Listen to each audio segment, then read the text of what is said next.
ആ ഒരു ശബ്ദ മികവ് ഇപ്പോഴത്തെ നൂതന സിനിമകളോടൊപ്പം തന്നെ പിടിച്ചു നിൽക്കുന്ന രീതിയിലാണ് ഈ ഒരു ഇതിൽ ഒരുക്കിയിരിക്കുന്നത്. എല്ലാം നമുക്ക് മേമയായിട്ട് വന്നിട്ടുണ്ടല്ലോ.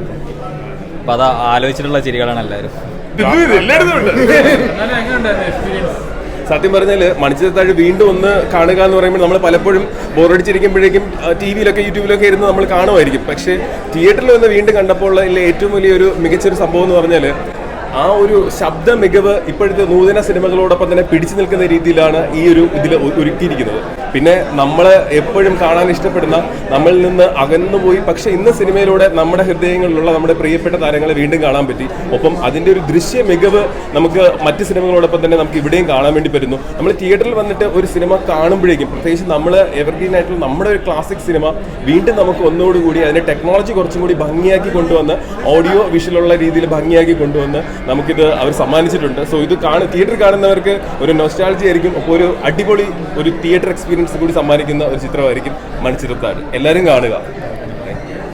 നന്നായിരുന്നു. പിന്നെ എല്ലാം നമുക്ക് മേമയായിട്ട് വന്നിട്ടുണ്ടല്ലോ. അപ്പം അത് ആലോചിച്ചിട്ടുള്ള ചിരികളാണ് എല്ലാവരും. സീരിയസ് നിമിഷങ്ങളിലൊക്കെ ചിരിയായിരുന്നു. എങ്ങനെ പണ്ടൊക്കെ സീരിയസ് ആയിട്ടുണ്ടായിരുന്ന മൊമെന്റ് ഒക്കെ ഇപ്പൊ ചിരിയായിട്ടാ വരുന്നത്. അതിന്റെ ഒരു പ്രശ്നം ആ സീരിയസിനോടെ കാണാൻ പറ്റുന്നില്ല.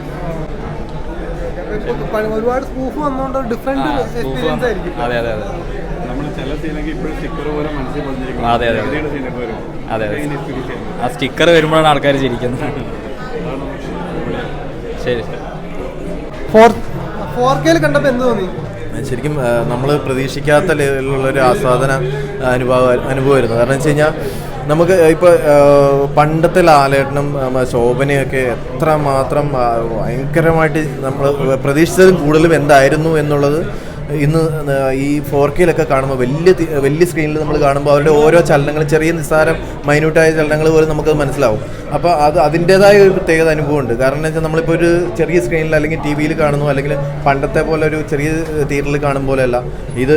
വേറെ അനുഭവം തന്നെയാണ്. കാരണം വെച്ചാൽ നമുക്ക് ജീവിക്കുന്ന ഒരു ലാലേട്ടനും ശോഭനയും അതുപോലെ തന്നെ തിലകനും എല്ലാവരും നമ്മളൊന്നും പറയാനൊന്നുമില്ല. കാരണം സൗണ്ടാണെങ്കിലും നല്ല രീതിയിൽ റീമാസ്റ്റർ ചെയ്തിട്ടുണ്ട്.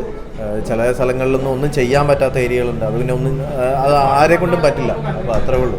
അപ്പോൾ എന്തായാലും വളരെ നന്നായിരുന്നു. ആൾക്കാരൊക്കെ സപ്പോർട്ടും കൂടെ ചെയ്യണം. കാരണം ഇപ്പം ദേവദൂതൻ സപ്പോർട്ട് ചെയ്തു, വിജയിപ്പിച്ചു. അതുപോലെ തന്നെ ഈ ഒരു സിനിമയും ആൾക്കാരിലേക്ക് വീണ്ടും എത്തട്ടെ, ആൾക്കാർ വീണ്ടും കാണട്ടെ, ചെറിയ കുട്ടികൾ അടക്കം വന്ന് കാണട്ടെ. വലിയ പേടിക്കാനൊന്നും ഇല്ലല്ലോ. അപ്പോൾ എന്തായാലും നല്ല രീതിയിൽ ആവട്ടെ എന്ന് വിചാരിക്കുന്നു. ഇതിപ്പോൾ ഇങ്ങനെ ബിഗ് സ്ക്രീനിൽ ഇങ്ങനെ കാണാൻ പറ്റുമെന്നൊന്നും വിചാരിച്ചിട്ടില്ലായിരുന്നു. പിന്നെ നമ്മുടെ കൂടെ ഏറ്റവും മുകളിൽ ശ്രീദേവി മാം ഉണ്ടായിരുന്നു. അപ്പം നമ്മളത് കണ്ടു കഴിഞ്ഞ് പിറകോട് തിരിയുമ്പം നമ്മൾ ആ ക്യാരക്ടർ ശരിക്കും തന്നെ കാണുമ്പം ശരിക്കും എന്താ പറയുക, നമ്മൾ സ്ക്രീനിൽ ഞാനൊക്കെ ശരിക്കും കുറേ മുന്നേ ഉള്ള ഫിലിമാണ്. അപ്പം അത് നമുക്കിങ്ങനെ ഡയറക്റ്റായിട്ട് ഇങ്ങനെ വലിയ സ്ക്രീനിൽ കാണാൻ പറ്റുമെന്ന് ഒരിക്കലും വിചാരിച്ചിട്ടില്ല. അങ്ങനെ കാണുമ്പോൾ ശരിക്കും പറഞ്ഞാൽ നമുക്കിങ്ങനെ രോമാഞ്ചകരം വരും അത് കാണുമ്പോൾ. ആക്ച്വലി ഭയങ്കര നല്ലതായിരുന്നു. എനിക്ക് ഭയങ്കരമായിട്ട് ഇഷ്ടപ്പെട്ടു. ആൻഡ് ഞാൻ ശരിക്കും മുമ്പൊക്കെ ഇറങ്ങിയ സിനിമയാണെന്ന് തോന്നുന്നു.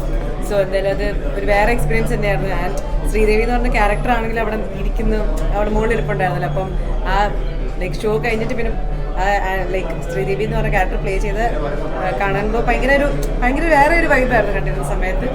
ഭയങ്കര നല്ലതായിരുന്നു എന്തായാലും.